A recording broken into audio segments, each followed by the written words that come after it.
छठ पूजा की तैयारियां जोर शोर से शुरू हो गई है। सिविल लाइन क्षेत्र के एसडीएम रमेश चंद ने बाबा कॉलोनी सूर्य छठ घाट का निरीक्षण किया। इस दौरान भाजपा नेता चंचल त्यागी, अध्यक्ष संजय कुमार जी, प्रधान सत्यनारायण तथा भरत सिंह पटेल मौजूद थे। एसडीएम रमेश चंद ने कहा कि यह घाट बहुत सुंदर लग रहा है। सभी पर्व हम सभी को एकजुट होना सिखाता है। भाजपा नेता चंचल त्यागी ने कहा कि हमें धर्म पर कोई राजनीति नहीं करना है। उन्होंने छठ पर्व की सभी को शुभकामनाएं दी। अध्यक्ष संजय कुमार ने कहा कि आज नहाय खाए का दिन है, अब हमें किसी के बारे में कुछ नहीं कहना है। प्रधान सत्यनारायण ने कहा कि दिल्ली सरकार ने कोई व्यवस्था नहीं की। सर, बुराड़ी में कितने छठ घाट हैं और क्या क्या दिल्ली सरकार द्वारा तैयारी की गई है? पहले 26 थे, पर आजकल 2-4 दिन में से और लोगों की एप्लीकेशंस भी आई है, रिक्वेस्ट आई है। सबका तो करना मुश्किल होता है, पर टोटल 28 हो गया हमारे पास इस टाइम। अपनी सब डिवीज़न की बात बता रहा हूँ। आप घूम रहे होंगे, तैयारियाँ कैसी हैं? तैयारियाँ बहुत बढ़िया है। बल्कि जैसे यहाँ के देखा, यहाँ तो खैर ऑलमोस्ट हो चुका है यहाँ तो, है ना। और जहाँ पे जो कच्चे हैं, जहाँ पे खुदाई हो रही है, वहाँ सबकी खुदाई हो चुकी है। और शाम तक ऑलमोस्ट इतने तैयार हो जाएंगे कि समझ लो आप पूजा की तैयारी है। जिसे कहते हैं ना, वो गाड़ी में हम हवाई जहाज बैठते हैं, अपनी पेटी बांध लीजिए। हम तैयार हैं बिल्कुल। दिल्ली सरकार अपनी तरफ से पूरी तैयारी में है। पूरी सारी डिपार्टमेंट है, डूसीब है, जल बोर्ड है, बिजली के लिए एनडीपीएल, उनको जिसको टेम्प्रेरी कनेक्शन चाहिए, है ना, सब तैयार है। सर, सुरक्षा को लेकर सरकार की तरफ से क्या तैयारियां? हाँ, पुलिस को, लोकल पुलिस फुल मुस्तैद है बिल्कुल ही, कोई भी इशू नहीं उसमें। कोई भी। तो आप आए घूम रहे हैं, छठ घाट कैसा लग रहा है आपको? नहीं, छठ का मेरे लिए पहला तजुर्बा ही है। मतलब अभी तक सुना था, कोई दोस्त है बिहार से रहता है ना, वो छुट्टी इतने मनाते हैं, तो सुना था कि पूजा होती है सूर्यास्त के बाद। तो ये किस्मत की बात है कि मुझे मौका मिला खुद उसको संचालन करने का और महसूस करने का। तो मैं अपने आप को किस्मत वाला मानता हूँ, बल्कि कि अपने हाथों से काम करेंगे और दर्शन होंगे। तो जो भी छठ करने वाले लोग हैं उनके लिए क्या कहेंगे आप? मेरा ये है कि कोई भी त्यौहार हो, आस्था का है, और आस्था का मतलब क्या है? प्यार से होता है। मतलब तो हमें हर त्यौहार एक जोड़ने के लिए सिखाता है। सबसे बड़ा प्यार, आपस में प्यार। हम यहाँ इकट्ठे हुए हैं, तो छोटी मोटी हम छोटी भी सिखाए तो ये सब दूर हो जाती है ना इस टाइम। तो ये हम पूरे साल रखें, ना कि एक पर्टिकुलर उसी दिन। सबसे यही कहूँगा मैं तो। आज आप छठ घाट पे आए हैं, कैसा लगता है? और छठ महापर्व है, क्या कहेंगे? पहले तो छठ महापर्व जो 7 तारीख का पर्व है, सबको शुभकामनाएं। भगवान सूर्य से प्रार्थना है कि सबके जीवन में सुख समृद्धि रहे। अग्रिम शुभकामनाएं हैं सबके लिए। और छठ अब तो देश नहीं, अब तो इंटरनेशनल त्यौहार हो गया है। और इसकी वैज्ञानिक जो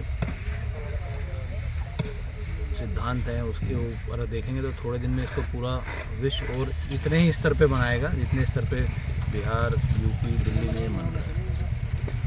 यह संस्था के लोगों का कहना है कि आपके पिताजी जो पूर्व विधायक स्वर्गीय श्री त्यागी जी थे, उन्होंने 2012 में इस घाट का निर्माण कराया था।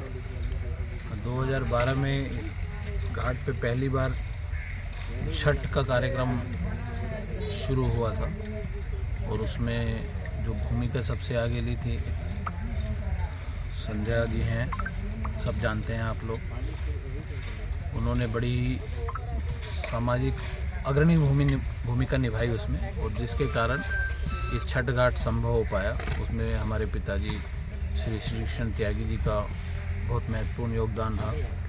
ग्राम सभा की ज़मीन है, सबके काम आनी चाहिए, और छठ जैसा पर्व उस जगह पे होता है, इसमें हम गौरवान्वित महसूस करते हैं अपने आप। चंचल जी, देखा जा रहा है कि छठ के पूजा में भी राजनीतिकरण हो रहा है। वो लोग राजनीतिकरण करेंगे नहीं तो छठ समिति के जो प्रधान जी हैं सत्यनारायण जी, जब नाम ही सत्य है तो लोग तो राजनीति करते रहेंगे अपने, उनको करने दीजिए। उनको तो हर चीज़ में राजनीति है इस देश में। दिल्ली सरकार की जो व्यवस्था चल रही है छठ पूजा के लिए, उसको आप कैसे देखते हैं? व्यवस्था दिल्ली सरकार की कुछ है ही नहीं, तो उस पर बोलना ही बेकार है ना। कोई व्यवस्था ही नहीं है उनकी। क्या व्यवस्था है दिल्ली सरकार की? किसी घाट पे व्यवस्था है तो बताइए। एक जेसीबी मशीन कहीं आ नहीं सकती, कहीं गड्ढा खोद नहीं सकता, कहीं स्वच्छ पानी दे नहीं सकते, स्वच्छ हवा दे नहीं सकते। छठ का पर्व यही बताता है ना कि सबको अच्छी हवा मिले, अच्छा पानी मिले, अच्छा सूर्य की रोशनी मिले। दिल्ली सरकार तो कोई व्यवस्था कर ही नहीं सकती। वो राजनीति कर रही है, वो करने दीजिए राजनीति, उसका काम है राजनीति। और कहाँ आपका दौरा है छठ का? छठ का कोई दौरा नहीं होता, ये तो आत्मीयता है दौरा छठ का कोई राजनीतिक दौरा ऐसा नहीं है कि छठ का मेरा दौरा है। नहीं, व्यवस्था देखने के लिए जो भी है। व्यवस्था देखने के लिए जहाँ ज़रूरत होती है वहाँ हम लोग हमेशा खड़े रहते हैं और उसमें राजनीति करने का कोई कारण नहीं है कि हम लोग राजनीति करना चाहते हैं। छठ एक ऐसा पर्व है, हर हिंदू को इसको सेलिब्रेट करना चाहिए और अपना जो सहयोग हो सके वो सहयोग इसमें एक हिंदू के नाते करना चाहिए, ना कि एक राजनीतिक दल के कारण। चंचल जी, 12-13 साल से आप छठ पूजा को बहुत करीब से देख रहे हैं, आपका परिवार भी बहुत करीब से देख रहा है। लोग कहते हैं स्वच्छता का प्रतीक माना जाता है।